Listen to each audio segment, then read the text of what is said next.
Assalamualaikum warahmatullahi wabarakatuh. Saya atas nama Rasina Mulia ingin memaparkan beberapa materi pengantar ilmu hukum yang saya ketahui. Pengantar ilmu hukum merupakan ilmu pengetahuan yang mempelajari hukum secara umum dan memberikan pandangan umum secara ringkas mengenai seluruh ilmu pengetahuan hukum dan mengenai kedudukan ilmu hukum di samping ilmu-ilmu lain. Tujuan adanya pengantar ilmu hukum adalah menjelaskan tentang keadaan, inti, dan maksud tujuan dari bagian-bagian dari hukum, serta pertalian antara berbagai bagian tersebut dengan ilmu pengetahuan hukum. Adapun kegunaannya adalah untuk dapat memahami bagian-bagian atau jenis-jenis ilmu hukum lainnya. Secara spesifik, ruang lingkup pengantar ilmu hukum meliputi 1. Sebagai norma atau kaidah, 2. Sebagai gejala perilaku di masyarakat, 3. Sebagai ilmu pengetahuan, 3. Sebagai ilmu pengetahuan. Adapun beberapa penggolongan hukum yaitu hukum menurut bentuknya, hukum menurut tempat berlakunya, hukum menurut sumbernya, hukum menurut waktu berlakunya, hukum menurut isinya, hukum menurut wujudnya, hukum menurut sifatnya. Hukum adalah peraturan tentang perbuatan moral yang menjamin keadilan.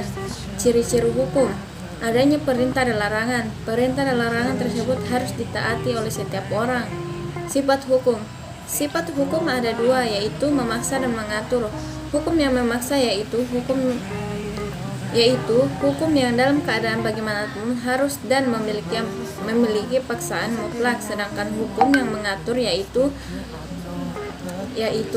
hukum yang dapat dikesampingkan jika pihak-pihak yang bersangkutan telah membuat peraturan sendiri dalam suatu perjanjian.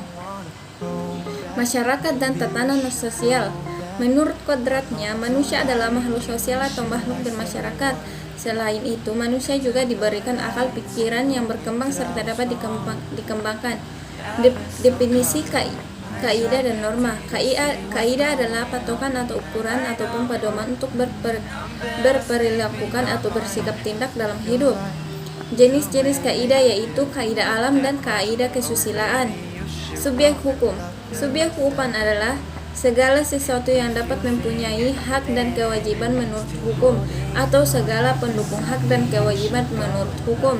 Subjek hukum: setiap makhluk yang berwenang untuk memiliki, memperoleh, dan menggunakan hak-hak kewajiban dalam lalu lintas hukum. Sedangkan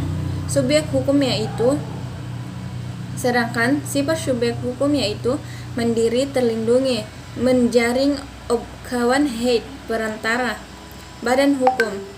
Badan hukum (Rechtsperson) merupakan badan-badan perkumpulan dari orang-orang, person yang diciptakan oleh hukum. Hak dan kewajiban dalam hukum. Hukum harus dibedakan dengan hak dan kewajiban yang timbul kalau hukum diterapkan terhadap peristiwa konkret, tetapi kedua-duanya tidak dapat dipisahkan satu sama lain. Tatanan yang diciptakan oleh hukum itu baru menjadi kenyataan apabila kepada subjek hukum diberi hak dan dibebani kewajiban. Setiap hubungan hukum yang diciptakan oleh hukum selalu mempunyai 2 segi yang isinya di satu pihak hak, sedangkan di pihak lain kewajiban. Tidak ada hak tanpa kewajiban, sebaliknya tidak ada kewajiban tanpa hak.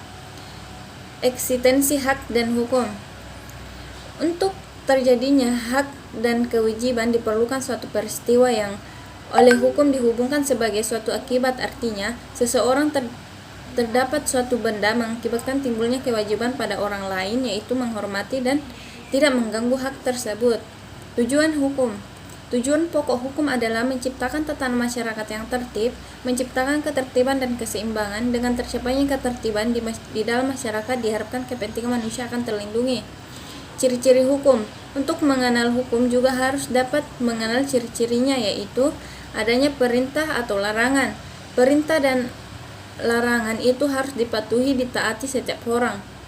Hukum itu mempunyai sifat mengatur dan memaksa. Fungsi hukum. Menurut Lawrence L. Friedman, dalam bentuknya Law and Script and Introduction, fungsi hukum adalah pengawasan atau pengendalian sosial, penyelesaian sengketa, rekayasa sosial. Itulah tadi materi yang saya pahami. Sekian dan terima kasih. Assalamualaikum warahmatullahi wabarakatuh.